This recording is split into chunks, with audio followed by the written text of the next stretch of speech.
don't know about you guys, but it feels really good to be getting back into the swing of the thing that is the NFL season. Last week we got a little bit of preseason football injected into our veins. And I don't know about you, but I want more. More! So with that brings the weekly Q&A videos. How exciting.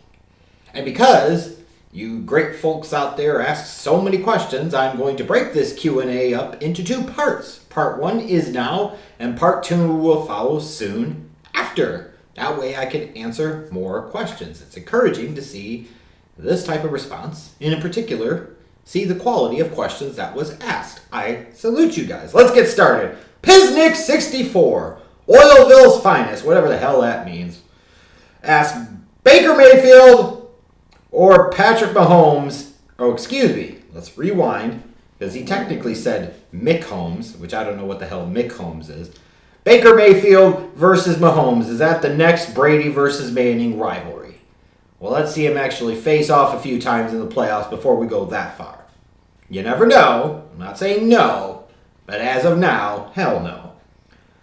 Aliciousness205. What are your thoughts on Eddie Jackson as a football player? One of the best safeties in the league. Legitimately deserved his all-pro nod last year. The Bears' defense wasn't the same without him in that playoff game. I still can't believe he didn't even take the field. He'll be a guy with another big year in front of him. You got to think the Bears in the upcoming offseason are going to try and do whatever they can to lock him up and not even risk him getting into free agency down the road. Like, that would be the thought here at this point. He is critical to that Bears defense. He is an absolute stud. Keys10 asks, will Melvin Gordon or Ezekiel Elliott, report to training camp? I don't know that either one of them will report to training camp. I would feel less confident that Zeke is without a new deal, because I feel like he's got infinitely more leverage with the Cowboys than Gordon does with the Chargers. When I look at Melvin Gordon, there's a chance to me that he wouldn't show up to camp, but that he would potentially be there for week 1. Could potentially be the same thing for Zeke, although I don't really know. Like, if I was Zeke at the moment, I might try to sit there and play it out a little bit longer. Matt Holtman asks, what is your Leonard Floyd prediction for this year? My Leonard Floyd prediction for this year in Pagano's defense, I would say 8.5 sacks. He won't get to star status, but he'll be very solid and serviceable, to say the least. Mike Schmidt. Michael Jack Schmidt. Anyways. Do you think Nick Foles puts the Jaguars in the playoffs this year? When you look at that division, the AFC South, the margin from top to bottom is very, very small. That means with a couple of things going one way or the other, a team could just as easily finish last as they could in first. So there certainly is a possibility with Foles that the Jaguars could make the playoffs in 2019, even if he didn't perform a whole lot better than what Blake Bortles did in 2017. Now, if you get more out of Fournette, the defense plays more like that defense should be playing, they're right back in the divisional hunt. They're right back in the playoff mix. So I think there is a possibility that he certainly could get the Jaguars into the playoffs, like I said, even if he's not really all that good. Keith Austin, 89. Excuse me. Buy or sell Tom Brady gets 10 Super Bowl rings before he retires. Now, if you had said 8, I think that's a more realistic scenario, more realistic question to ask. 10? The dude has 6. He's already, 41 years of age? You're basically saying that the dude has to play till age 45 and damn near win the next 4 consecutive Super Bowls to get to 10. I'll sell that shit all day long. If we were talking about 7 or 8, or 8, let's say, might have a different conversation. There's a part of me that thinks that Tom Brady and Belichick have won their last Super Bowl. Dakota Harper. Which running back would you rather have on your team? Ezekiel Elliott or Saquon Barkley? Man, this is a fascinating question, because you could make very strong arguments for both of them. You could say that Saquon Barkley fits the mold of kind of the modern NFL running back, explosive home run threat every time he has the ball in his hands as a runner, and he brings so much in the passing game as a receiver, that he's just as dangerous there, if not potentially more so, out of the backfield, out of the slot, out wide, what have you. Whereas Ezekiel Elliott has some of that skill, and he's a great blocker, but he is a between-the-tackles runner who also brings that element of being a home run threat on the ground. And when you look at modern football, you might skew a little bit more towards Saquon Barkley. I personally, as much as I love Saquon Barkley and the vast array of skills that he brings to the table, I would skew towards Ezekiel Elliott. And the reason I would skew towards Zeke is because Zeke, to me, is more of that attitude type of back.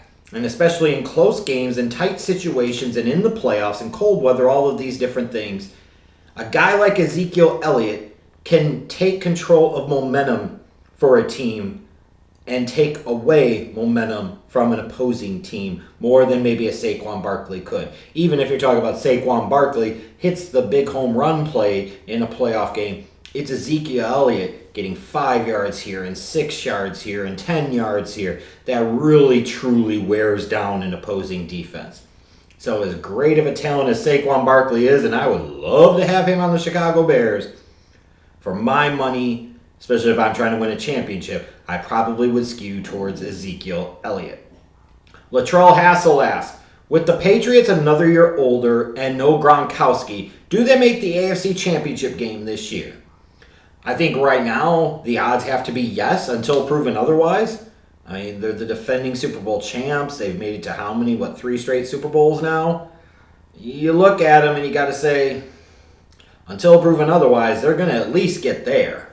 They're at least going to get there, even with no Gronk. They still have Belichick. They still have Brady. So in 2 places, they have a distinct advantage over any team in the National Football League, and it's just that simple. Jordan asks, does a Melvin Gordon trade or extension make more sense for him and or the Los Angeles Chargers? Excellent question. When I look at a Melvin Gordon trade, I don't know that it really makes sense for either side. Melvin Gordon's in the last year of his deal. If the Chargers would have put him out there on the market, when you talk about a back that has one 1,000-yard season in 4 years and he's had some trouble over his career staying healthy, and he didn't play all that particularly well in the playoffs this past year, what's the trade market for him really going to be? A 3rd or 4th round pick? And at that point in time, would teams be that willing to fork over a draft pick like that for Melvin Gordon? More so, would the Chargers really want to sit there and say a guy that they took in the 1st round 4 years ago, they're now going to pop off for a 3rd or 4th round pick and take a piece, and a somewhat valuable piece, off of a potentially championship contending team? And as far as Melvin Gordon getting traded somewhere else, it might not help him necessarily get the long-term deal and the big-time deal that he is seeking. So in that sense, I don't think a trade makes sense for either side. Obviously, an extension makes sense for Melvin Gordon because the dude wants to get paid. He wants to get more money before he takes any more hits. So that absolutely makes sense for him. For the Chargers right now, though, the reality is I don't think it makes a whole lot of sense for them. If Melvin Gordon wants to hit free agency after this season, he's going to have to play some point. He's going to have to come in week 10 or whatever. He's going to have to play some games. I just don't see where there is a whole ton of urgency for the Chargers to get a deal done with him, especially when you look at the fact they still have Phillip Rivers. They have some weapons outside of him on the offensive side of the ball. That defense is solid. And you can make the argument last year, certainly, that the offense was better without him. I think the deal makes 0 sense for the Chargers, any type of long-term deal, because, again, Melvin Gordon, when you play fantasy football, you put up some big weeks, so he looks a lot more productive than he truly ultimately is. And that's just the way I see it. Vinny Los Penuso. Oh, good old vicious Vinny. Why did you claim Gil Brandt only made the Hall of Fame because of being in the media with all the stuff that he did as a front office executive and a scout, utilizing computers and all of this? Look, I don't really care. 1. 2, I'm not saying Gil Brandt wasn't a great scout or a great football person and arguably didn't deserve a place in the Hall of Fame. 3, there are lots of other scouts and front office people you could look at over the years that probably deserve a place in Canton that were actually general managers and team presidents and so forth. And Gil Brandt, while he was a scout and did all of this and all of that, how much did he really, truly run the show? there is no question that being part of the media all these years has been incredibly helpful to him. And that's okay. That's okay, Vinny. You gotta get over this shit. Like, every time I say something, you always get all butthurt about it. You need to get the fuck over it. Like, it's okay that he got in because of it. And no, ding dong, it's not because I'm mad that Steve Sable's not in the Hall of Fame. No. I'm mad that Steve Sable's not in the Hall of Fame just because I'm mad Steve Sable's not in the Hall of Fame. They could be independent of each other. And again, I'm not saying that Gil Brandt doesn't deserve it. But to pretend like him being in the media didn't help is just incredibly naive on your part, Vinny. And that's all there is to it.